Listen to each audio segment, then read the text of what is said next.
कहते हैं दुनिया की सबसे डरावनी चीज वो नहीं जो सामने दिखे, बल्कि वो है जो कभी नहीं दिखनी चाहिए और फिर भी दिख जाए।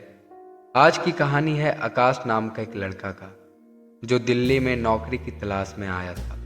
पैसे ज़्यादा नहीं थे तो उसे सबसे सस्ता किराए का कमरा चाहिए था। बहुत खोजने के बाद एक ब्रोकर ने उसे एक कमरा दिखाया जहां छत से पानी टपक रहा था और दीवार की पपड़ी पूरी तरह से झड़ चुकी थी। रूम मालिक ने संकोच से पूछा, बेटा, लोग यहाँ टिकते नहीं हैं। लेकिन आकाश ने हंसते हुए कहा, भूत ऊत कुछ नहीं होते अंकल, बस लोग डर जाते हैं, मैं आराम से रह लूँगा। और उसी शाम आकाश उस कमरे में शिफ्ट हो गया। रात के करीब 2 बजे ही थे, तभी आकाश गहरे नींद से चौंक कर उठ बैठा।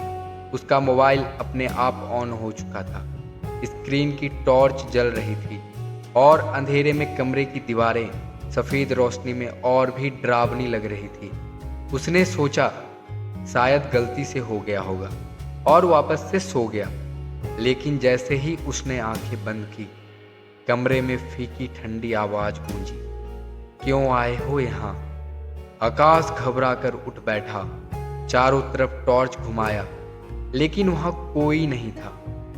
तभी उसके दिल की धड़कनें तेज चल रही थी, लेकिन उसने खुद को समझाया, ओवर थिंकिंग मत कर, शायद सपना होगा। दूसरी रात फिर से वही समय, करीब 2 बजे के आसपास कमरे का बल्ब अचानक से टिमटिमाने लगा और दरवाजा ठक ठक कर अपने आप हिलने लगा और दीवारों से आती नमी की बदबू अब किसी के धीमे सांस लेने जैसे लग रही थी।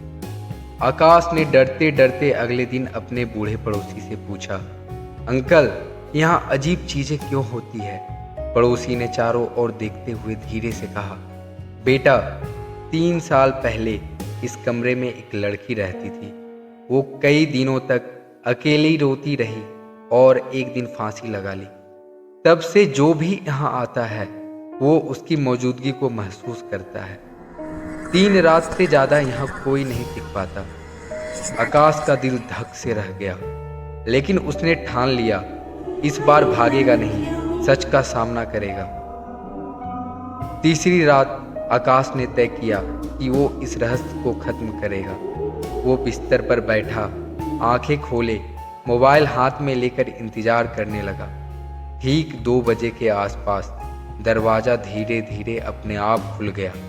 एक बर्फीली हवा कमरे में भर आई। आकाश ने कांपते हुए कहा, कौन है?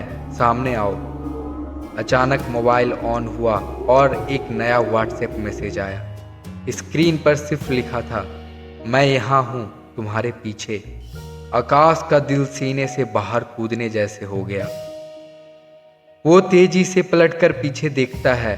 कमरे की दीवार पर एक भीगी हुई परछाई खड़ी थी। लड़की के बाल पूरी तरह भीगे हुए, चेहरा अंधेरे में, लेकिन आंखें साफ चमक रही थी। उसके गले पर रस्सी का गहरा निशान था।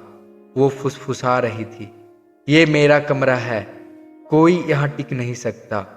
आकाश जोरों से चीखते हुए कमरे से बाहर भाग गया और उस दिन के बाद उसने कभी पीछे मुड़कर नहीं देखा।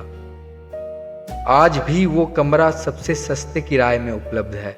लोग आते हैं, सामान रखते हैं, पर 3 रात से ज्यादा टिक नहीं पाते, क्योंकि हर रात ठीक 2 बजे कोई परछाई उस कमरे में लौट आती है। दोस्तों, अगर ये कहानी आपको पसंद आई तो चैनल को सब्सक्राइब जरूर कर लें, क्योंकि ऐसी और भी कहानियां मैं आप सभी के लिए लेकर आता रहूँगा।